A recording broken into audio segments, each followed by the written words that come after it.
আসসালামু আলাইকুম। আজকে রান্না করব মুগ ডাল দিয়ে ভুনা খিচুড়ি। অবশ্যই মুগ ডালটা রান্না করলে ভেজে রান্না করার চেষ্টা করবেন, না হলে ওর মধ্যে একটা গন্ধ থাকে। ভেজে রান্না করলে আর কোনো গন্ধ থাকে না। এবার আমি চুলায় একটা প্যান বসাই দিছি, সেখানে বেশ খানিকটা সয়াবিন তেল, পেঁয়াজ কুচি দিয়ে দিলাম। পেঁয়াজটা আমি একটু ভেজে নিচ্ছি। এর মধ্যে আমি তেজপাতা, গরম মশলা দিয়ে দিচ্ছি। এতে দেখতেই পাচ্ছেন।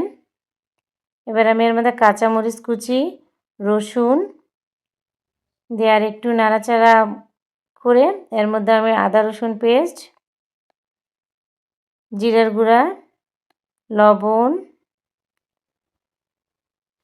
হলুদের গুঁড়া দিয়ে একটু সময় ভেজে নেব। যেহেতু মশলাটা পানি দিয়ে কষাতে হবে, আমি এবার এর মধ্যে একটু পানি দিয়ে মশলাটা সুন্দর করে বেশ খানিকটা সময় কষিয়ে নেব। আপনারা চেষ্টা করবেন মশলাটা একটু কষিয়ে নেওয়ার জন্য, তাহলে ভালো হয়, যে কোনো জিনিসের স্বাদ ভালো আসে। এবার আমি ডালটা যে ভেজে চালের সাথে মিক্সড করে ধুয়ে রাখছি সেটা দিয়ে দিচ্ছি। এগুলো সহ আমি একটু কষায় নেব। আমি যেহেতু পানি আর দিচ্ছি না, এই মশলাটার সাথেই এটা আমি কষিয়ে নেব যতক্ষণ আর কি ভাজা ভাজা না হয়ে যায়, এ পর্যন্ত আমি কষায় নেব। এই তো দেখতেই পাচ্ছেন আমার কিন্তু ডালটা কষানো হয়ে গেছে, আর কিন্তু পানি নাই। এবার আমাকে ফুটানোর জন্য পানি দিয়ে দিতে হবে। আমি হালকা কুসুম কুসুম পানি, গরম পানি চালের মধ্যে দিয়ে দিচ্ছি। দিয়ে এটা মিক্সড করে নিচ্ছি, নাড়াচাড়া করে নিয়ে এবার এটা আমি ঢেকে দেব। বলক ওঠা পর্যন্ত অপেক্ষা করব। এই তো আমার চালটা বলক উঠে গেছে, দেখতেই পাচ্ছেন।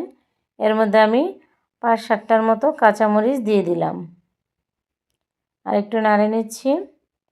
নিয়ে আবার বেশ খানিকটা পানি আছে, পানিটা কমানোর জন্য আবার ঢেকে দেব। যেহেতু চালটা এখনও ফুটেনি, চালটা ফোটার জন্য অপেক্ষা করতে হবে।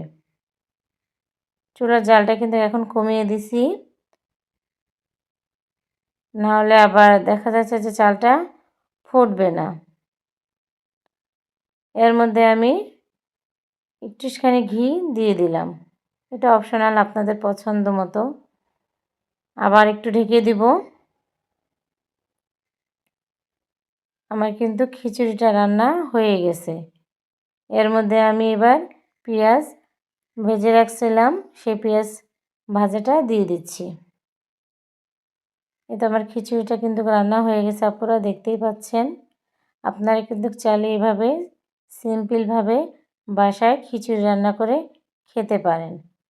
এবার আমি প্লেটে করে বেড়ে দেখাচ্ছি। আমি একটু ভাত নিয়ে নিছি, দেখতে পাচ্ছেন একেবারে ধোঁয়া উঠতেছে, এখনও কিন্তু গরম, একেবারে গরম। আর আমি যে আচার তৈরি করছি নিজের হাতে, সেই আচারটা দিয়ে দিলাম, টকঝাল মিষ্টি আচার। লেবু দিয়ে দিলাম, আর হলো ডিম ভাজি করছি, সেই ডিম ভাজি দিয়ে খাবারটা রেডি করলাম। এই তো রান্নাটা আমার রেডি।